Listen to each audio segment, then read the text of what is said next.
الحمد لله وكفى وسلام على عباده الذين اصطفى أما بعد فأعوذ بالله من الشيطان الرجيم بسم الله الرحمن الرحيم ভাই সব কমান সাউন্ড বিকৃত হয়ে যাইতেছে আর হরেনও কমান এক দানা করে প্রত্যেকটা মেশিন কমাই দেন কথা বলার পরে হাম মানে ওটা বন্ধ করে أعوذ بالله من الشيطان الرجيم بسم الله الرحمن الرحيم يا أيها الذين آمنوا صلوا عليه وسلموا تسليما بدون شريك الله صلى الله عليه وسلم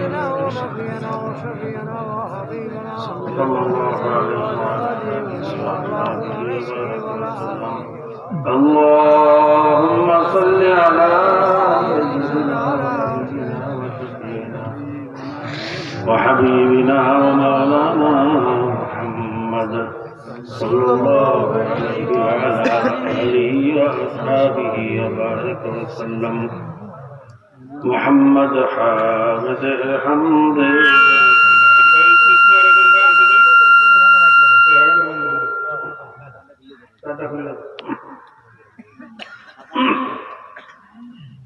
محمد حامد حمد خدا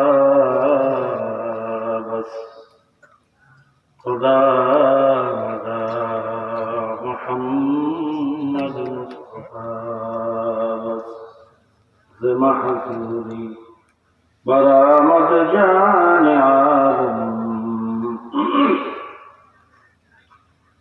زمحزوري برامد جان عالم ترحم يا نبي الله ترحمنا آخر رحمة للعالمين آخر رحمة للعالمين زمحروما شرابات النشيم ذكك أيلا ليس إلا ببرخيز زخك أيلا ليس إلا ببرخيز چنرغز خواب چندغ خواب برخیز برو آور سرز برد یمانی برو آور سرز برد یمانی جروب تست صبح زندگانی أعوذ بالله من الشيطان الرجيم بسم الله الرحمن الرحيم يا أيها الذين آمنوا اتقوا الله حق تقاته ولا تموتن إلا وأنتم مسلمون صدق الله مولانا العظيم وصدق رسوله النبي الكريم ونحن على ذلك لمن الشاهدين والشاكرين ربنا تقبل منا إنك أنت السميع العليم وتب علينا يا مولانا إنك أنت التواب الرحيم محترم معزز صدر اجلاس সম্মানিত সভাপতি ওয়াজিবুল ইহতিরাম হযরত উলামায়ে কেরাম জাকিরিন শাকিরিন বেগুনা তালেবে ইলম কোরআনের হাফেজ কৃষক শ্রমিক ভ্যানওয়ালা ঠেলাওয়ালা রিকশাওয়ালা জেলে কামার কুমার তাঁতি ঋষি মুসি মজদুর সহ সৃষ্টির শ্রেষ্ঠ জীব আশরাফুল মাখলুকাত যে যেখান থেকে আমাদের সাথে সম্পৃক্ত আছেন বিশেষ করে আমাদের পর্দার আড়ালের মা ও বোনেরা আমার যুবক বাবারা জনাবে মুহাম্মদুর রাসূলুল্লাহ সাল্লাল্লাহু আলাইহি ওয়াসাল্লামের উম্মতগণ আল্লাহ পাকের দরবারে লাখো কোটি শুকরিয়া যে মহান আল্লাহ পাক রব্বুল আলামিন এই বস্তুবাদের জমানায় যেই জমানার মধ্যে মানুষ শুধু খাওয়া বাঁচা নিয়ে চিন্তা করে, দুনিয়া দুনিয়া দুনিয়া দুনিয়া করে জীবন শেষ করে এই মুহূর্তে যে আল্লাহ পাক আপনাকে আমাকে দুনিয়ার সমস্ত কার্যক্রম থেকে বিরত রেখে একমাত্র রেজায়ে মাওলার উদ্দেশ্যে কোরআন এবং হাদিসের মজলিসে আসার মতো এবং বসার মতো তৌফিক দান করেছেন, এজন্য সবাই শুকরিয়া বলি আলহামদুলিল্লাহ। আজকে মাহফিলের দাওয়াত অনেকেই পাইছে, সবাই আসতে আশেপাশে তালাশ করে দেখবেন এখন অনেক মানুষ দুনিয়ার বিভিন্ন গল্প গুজব, বিভিন্ন গান বাজনা, আনন্দ ফুর্তি, গুনার কাজে লিপ্ত আছে। মাহফিলের দাওয়াত পাওয়ার পরে আসার সুযোগ থাকা সত্ত্বেও আসতে আবার এই মজলিসে তালাশ করলে দেখবেন এমন মানুষও আছে ওই যে অসুস্থ শরীর, জরুরি কাজ, তারপরে মাহফিলের দাওয়াত পাওয়ার পরে বাড়িতে থাকতে পারে না, পাগলের মতো চলে আসে। আল্লাহ পাক যদি আপনাকে আমাকে আসার তৌফিক না দিতেন, জোর করিয়ে আমার বুদ্ধি দিয়ে শক্তি দিয়ে এখানে আসতে পারতাম। যদি বুদ্ধি দিয়ে শক্তি দিয়ে আসা যাইত তাহলে তো সব মানুষ চলে আসে, কথা ঠিক না? আল্লাহ পাক আমাদেরকে যেরকম একটা দামি মজলিস, যেই মজলিস সম্পর্কে আল্লাহ নবী বলেন কোরআন এবং হাদিসের মজলিস হল বেহেশতের বাগান। সুবহানাল্লাহ বলেন না? কিসের বাগান? বলতে পারেন হুজুর বেহেশতের বাগান তো অনেক শান্তির জায়গা, সেখানে ঠান্ডা নেই, গরম নাই, শত্রুর ভয় নাই, গ্যারান্টির অসুস্থতা নাই। ভাই বাইরের আওয়াজ আরো কমাই করব, বাইরের আওয়াজ ভিতরে চলে আসতেছে, আরো কমান লাগবে। বেহেশতের ভিতরে শুধু সালাম আর সালাম, শান্তি আর শান্তি, কথা ঠিক না? সেখানে কোনো অশান্তি নাই, সেখানে শরবতের নহর থাকবে, দুধের নহর থাকবে, মধুর নহর থাকবে, হাজার হাজার প্রকারের ফল ফ্রুট থাকবে, এক একটা ফলের ভিতরে কমপক্ষে 70 রকমের মজা থাকবে। বেহেশতের ভিতরে কোনো সাদা দাড়িওয়ালা বুড়া মানুষ, বুঝা দেওয়া মানুষ, অসুস্থ মানুষ, এরকম কোনো মানুষ থাকবে না। আল্লাহ যাদেরকে বেহেশতে রাখবেন 16 বছরের যুবক যুবতী বানিয়ে রাখবেন। তবে বেহেশতের সাথে এই মজলিসের বাহ্যিকভাবে আসলে কোনো মিল নেই, আছে? এখানে শরবতের নহর আছে, কথা বলে পায়খানা ড্রেন আছে, আছে না? দুর্গন্ধ আছে, শত্রুর ভয় আছে, ঠান্ডা আছে, মশার কামড় আছে। বেহেশতের সাথে এই মজলিসের আসলে কোনো মিল নেই, কিন্তু আল্লাহ নবী বলছেন জিকিরের মজলিসগুলো বেহেশতের বাগান। কারণটা কি? কারণ আছে না নাই? অনেক কারণ, অনেক ব্যাখ্যা হইতে পারে। যেমন ধরেন আমরা যখন এক জায়গায় যাই, বাসের স্ট্যান্ডে গেলে দেখবেন গাড়িওয়ালারা ডাকে, এই ঢাকা, এই ঢাকা, এই ঢাকা, ডাকে। তারপর গাড়ির ভিতরে কি ঢাকা আছে? শুধু বললো এই ঢাকা, মানে গাড়িটা ঢাকা যাওয়ার গাড়ি, গাড়িটা যদি গাড়িতে আরোহণ করতে পারো ঢাকা পর্যন্ত যাওয়ার আশা করতে পারো, ঠিক না? ঠিক তো কোরআন এবং হাদিসের মজলিস ভাইয়া, জিকিরের মজলিসগুলো হলো বেহেশতের বাগানে যাওয়ার একটা পরিবহন বা একটা গাড়ি। সুবহানাল্লাহ বললেন না? এই জাতীয় মজলিসে যদি উপস্থিত হওয়া যায়, এর সাথে সম্পর্ক রাখা যায়, আল্লাহর ফজল ও করমে এই মজলিসকে উসিলা করে আল্লাহ পাক রব্বুল আলামিন বেহেশতের বাগান পর্যন্ত নিয়ে যেতে পারে। পারে না? পারে না? কাজী ভাই এরকম দামি মজলিসে আমরা আসতে পারলাম, এজন্য সবাই খুশি না? খুশি না? আলহামদুলিল্লাহ। যদি খুশি হইয়াই থাকি তাহলে আল্লাহ পাকের তো শুকরিয়া আদায় করা লাগে না? লাগে না? অন্তর থেকে মহাব্বতের সাথে সবাই শুকরিয়া আদায় করবেন আলহামদুলিল্লাহ।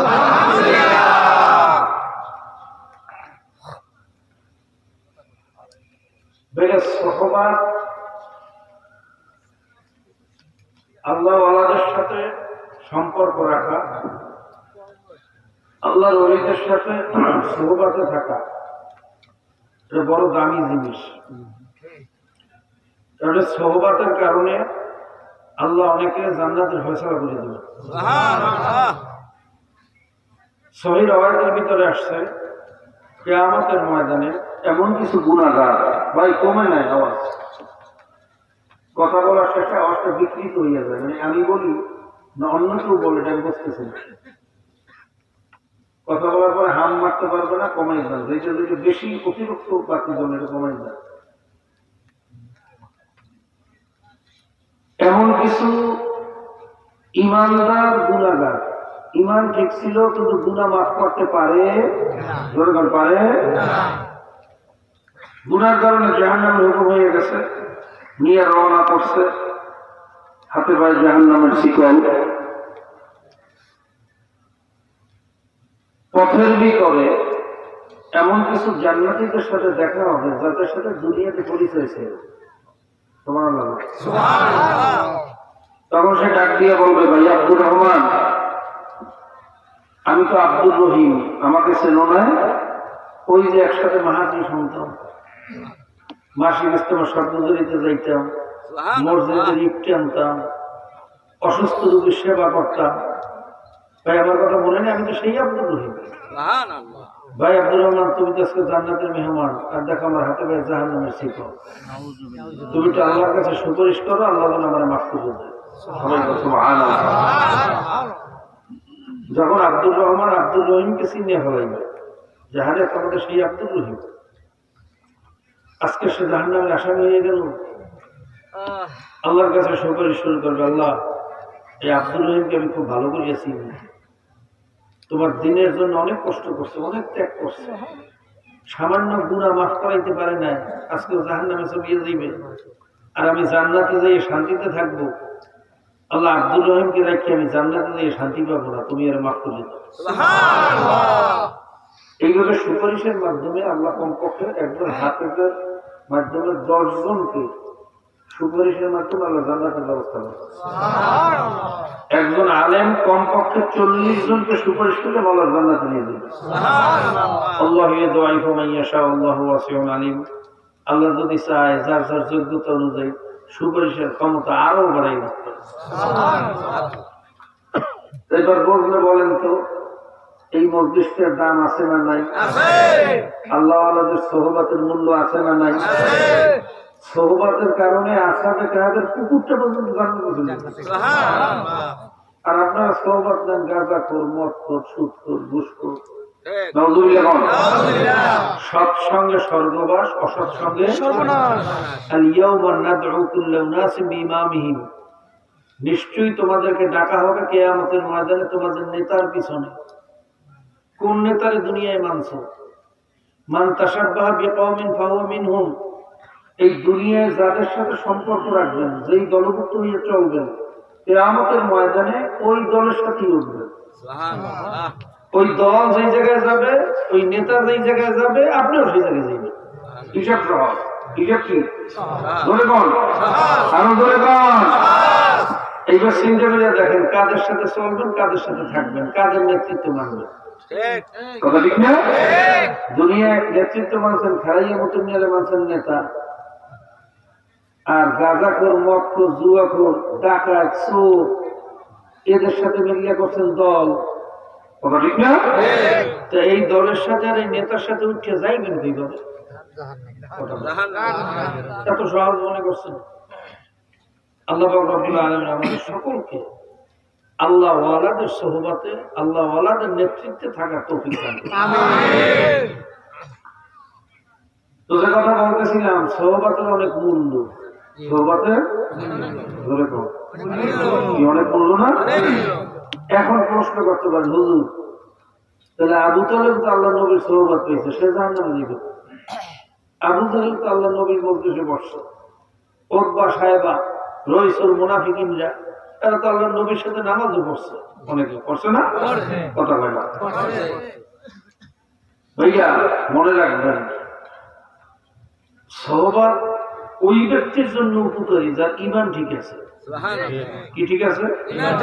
ধরে কর ঈমান ঠিক আছে, গুনার কারণে জাহান্নামের হুকুম হয়ে গেছে, এই সোহবতের কারণে সুপারিশের ব্যবস্থা হয়ে যেতে পারে।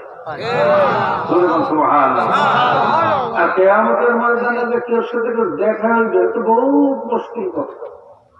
হাজার মিলিয়ন ট্রিলিয়ন কোটি কোটি মানুষ থাকবে, কথা ঠিক না? ওই সময় সবাই ইয়ানাফসি বলতে থাকবে, কথা বলে না? আপনার আমার সাথে যে কেউ দেখা হইবে তো অনেক দূরের কথা। আল্লাহ খাস মেহেরবানিতে আল্লাহ পাকের কলবের দিকে তাকিয়ে থাকে, কার কলবে কি অবস্থা, কথা ঠিক না? যার ভিতরে জ্বালাটা আছে, মহাব্বতটা আছে, আমার বিশ্বাস ঈমান ঠিক থাকলে আল্লাহ তাকে জাহান্নামে পাঠাইবে না, পাঠাইবে না। কিন্তু শর্ত হলে ঈমান ঠিক রাখা, কি ঠিক রাখা?